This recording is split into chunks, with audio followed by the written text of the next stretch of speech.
नाम नकुल चौहान है और मैं आपको 12th क्लास के इकोनॉमिक्स का सिलेबस पढ़ा रहा हूं। आज हमारी वीडियो नंबर 2.3 है। जो हमारी वीडियो नंबर 2.2 थी, आप जिसने भी मिस करी हो उस वीडियो नंबर 2.2 को देखो। उसमें हमने मनी के बारे में और मनी के कुछ टाइप्स को डिस्कस किया था। आज की क्लास में जो हम मेनली टॉपिक डिस्कस करने वाले हैं वो है हमारा सप्लाई ऑफ मनी। आज की क्लास का जो हमारा सबसे मेन टॉपिक रहेगा, सप्लाई ऑफ मनी का मतलब क्या होता है। हमारे देश के अंदर मनी का जितना भी स्टॉक अवेलेबल है, हमारे देश के अंदर जितना भी पैसे का फ्लो हो चुका है, जितने भी पैसा हमारे देश में सप्लाई हो चुका है, इसका मतलब मनी अवेलेबल है। मैं स्टॉक की बात कर रहा हूं। सप्लाई का जितना भी स्टॉक हमारे देश में अवेलेबल होगा उसको सप्लाई ऑफ मनी का नाम दिया जाएगा। मनी का जितना भी स्टॉक मेरे देश में है उसको हम क्या नाम दे रहे हैं, सप्लाई ऑफ मनी।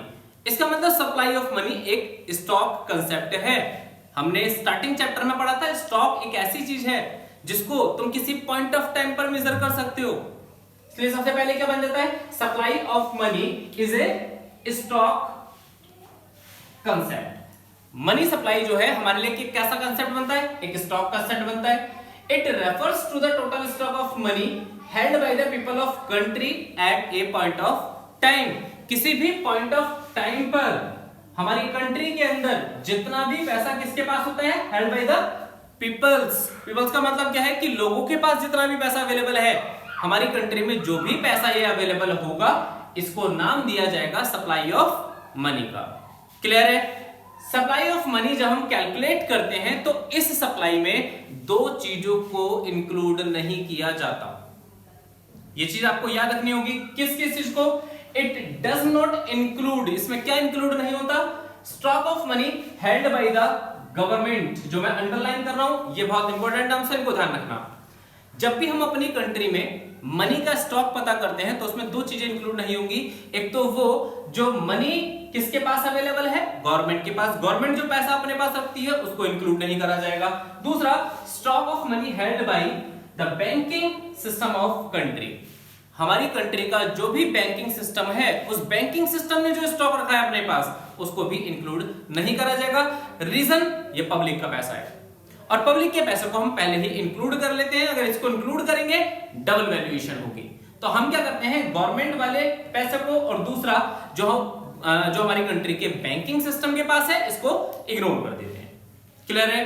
फिर इसके बाद in India there are several measures of money supply. India के अंदर अगर हम ये पता करना चाहते हैं कि मनी के कितने मेजरमेंट हैं या मनी के स्टॉक को पता करने के कितने तरीके हैं, तो काफी सारे तरीके होते हैं। जिसमें एग्जांपल के लिए M1, M2, M3, इनका मतलब था first measurement of money, second measurement of money, third measurement of money, fourth measurement of money. ऐसे ही इसके आगे और भी आते हैं। जैसे एक मेजरमेंट आता है NM2, एक आता है NM3, एक आता है L1, L2, L3। ऐसे और भी बहुत सारे मेजरमेंट हैं जो आगे जाकर आप ग्रेजुएशन के लेवल पर पढ़ोगे। बट अभी फिलहाल हमें सिर्फ कौन सा मेजरमेंट पढ़ना है 12th क्लास में, only M1 is in syllabus. इसका मतलब 12th क्लास के सिलेबस में एक ही मेजरमेंट पढ़ना है जो M1 है। M2, M3, M4 हमारे कोर्स में नहीं है, 12th क्लास के कोर्स से ये हट चुके हैं। क्लियर है। अब आते हैं हम M1 मेजरमेंट पर। M1 मेजरमेंट में हमने क्या लिखा, अकॉर्डिंग की स्पेलिंग की, according to M1 measurement. M1 measurement के according M1 is equal to C plus GD plus OD। आप लोगों को इस तरीके से इसको याद रखना पड़ेगा। M1 मेजरमेंट में तीन चीजों को इंक्लूड करा गया। सबसे पहला C का मतलब क्या होता है, currency held with public. Public के पास जितने भी करेंसी अवेलेबल है, चाहे वो करेंसी में हो, चाहे वो पेपर नोट्स में हो और चाहे वो कॉइन्स में हो। मैं नॉर्मली बोल रहा हूं, हमारी कंट्री की जो भी पॉपुलेशन है, जो भी हमारी कंट्री की पब्लिक है, उस पब्लिक के पास जो पैसा अवेलेबल होगा उसको क्या नाम दिया जाएगा, C, currency held with public. दूसरा आता है DD का मतलब होता है डिमांड डिपॉजिट्स। अब क्वेश्चन यहां से ये अराइज होता है कि ये जो डिमांड डिपॉजिट्स हमने लिखी है, ये डिमांड डिपॉजिट्स क्या होती है। अभी मैं यहां पर इग्नोर कर रहा हूं, मैं यहां पर डिपॉजिट्स के बारे में पढ़ाऊंगा। तीसरा आता है OD का मतलब होता है अदर डिपॉजिट्स विद RBI के पास भी तो पैसा जमा होता है। किसका, गवर्नमेंट का भी पैसा जमा है, बैंकों का भी पैसा जमा है, अलग कोई फाइनेंशियल इंस्टीट्यूशंस होते हैं उनका भी पैसा जमा है।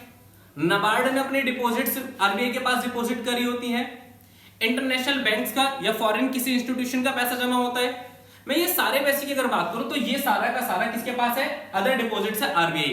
बट अदर डिपॉजिट्स के अंदर गवर्नमेंट और हमारी कंट्री का जो बैंकिंग सिस्टम है इसकी डिपॉजिट्स को इंक्लूड नहीं करा जाएगा।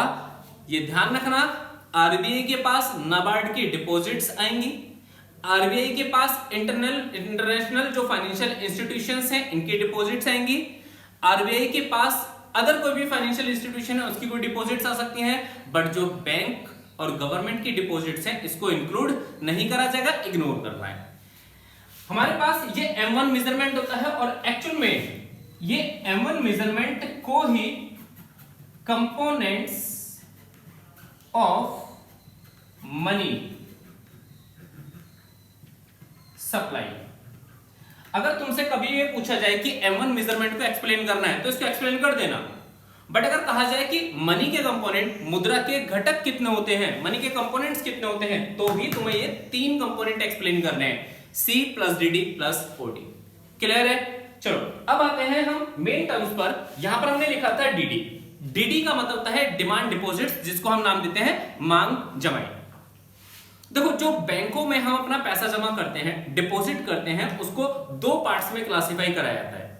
पहला होता है डिमांड डिपॉजिट्स और दूसरा होता है इसमें टर्म डिपॉजिट्स या फिर फिक्स डिपॉजिट।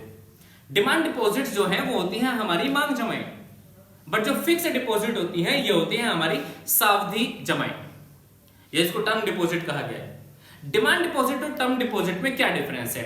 एग्जांपल के लिए मैंने बैंक में पैसा जमा कराया अपना सेविंग अकाउंट में, तो उस पैसे को मैं जब चाहे अपने बैंक से विड्रॉ कर सकता हूं। अगर मैं अपने बैंक से कभी भी इसको विड्रॉ कर सकता हूं, अपने बैंक से जब चाहे अपने अकाउंट से चेक काट कर किसी को दे सकता हूं, तो ये डिपॉजिट्स मेरे लिए कहलाती हैं कौन सी? Demand deposits. those deposits which can be withdrawn from the bank, वो डिपॉजिट जिसको तुम अपने बैंक से विड्रॉ कर सकते हो as and when needed, जब तुम्हारा मन करे तब इसे तुम अपने बैंक से क्या कर सकते हो? विड्रॉ कर सकते हो। और by writing a cheque any time, और तुम उसे कभी भी चेक से विड्रॉ कर पाओगे। मतलब डिपॉजिट्स ऐसी हैं जब चाहे तब हम निकाल लें, या उन डिपॉजिट से जब चाहे चेक से उनकी पेमेंट कर दें। वो सारी डिपॉजिट्स कौन सी कहलाती हैं? हमारी डिमांड डिपॉजिट्स, जिसको मांग जमाई कहा जाता है। बट अगर मैं टर्म डिपॉजिट्स की बात करूं तो टर्म डिपॉजिट का मतलब क्या होता है? ऐसी डिपॉजिट्स जिसको तुम बैंक से अपने अकॉर्डिंग कभी भी डायरेक्टली नहीं निकाल सकते, ये हमेशा बैंक में एक टाइम पीरियड के लिए जमा होती हैं, इसलिए उनको एक फिक्स्ड डिपॉजिट का नाम भी दिया जाता है। टर्म इसलिए क्योंकि टर्म एक टाइम पीरियड है। ठीक है, इन डिपॉजिट से तुम कभी भी चेक से कोई पेमेंट नहीं कर सकते, तो इसलिए इनको चेकेबल डिपॉजिट्स नहीं माना जाता। तो क्लियर है? बैंक के अंदर डिपॉजिट्स को 2 कैटेगरी में मैंने नॉर्मली डिवाइड करा, एक वो जो एक टाइम पीरियड के लिए होंगी, स्पेसिफिक होगा टाइम पीरियड, और एक वो जिसका टाइम पीरियड स्पेसिफिक नहीं होगा। क्लियर है? डिमांड डिपॉजिट्स यहां पर हमने यूज करी थी। मैं फिर से रिपीट कर रहा हूं, जो आज का कंटेंट हमने पढ़ा इसमें पहला था supply of money. Supply of money के अंदर हम ये पता करते हैं कि हमारी पूरी कंट्री में मनी कितना अवेलेबल है। बट जब पूरी कंट्री के मनी को पता किया जाता है तो इसमें जो स्टॉक आया मनी का, उसमें एक कंपोनेंट आता है M1। मनी के कंपोनेंट M1 में हमने डिपॉजिट पढ़ी जिसको नाम दिया गया डिमांड डिपॉजिट्स। ये जो डिमांड डिपॉजिट्स हैं इसके बारे में फिर हमने पढ़ा कि डिमांड डिपॉजिट्स और टर्म डिपॉजिट्स क्या होती हैं। क्लियर है? तो चलो आज की क्लास में इतना ही। मनी का चैप्टर आज हमारा यहाँ पर वाइंड अप होता है।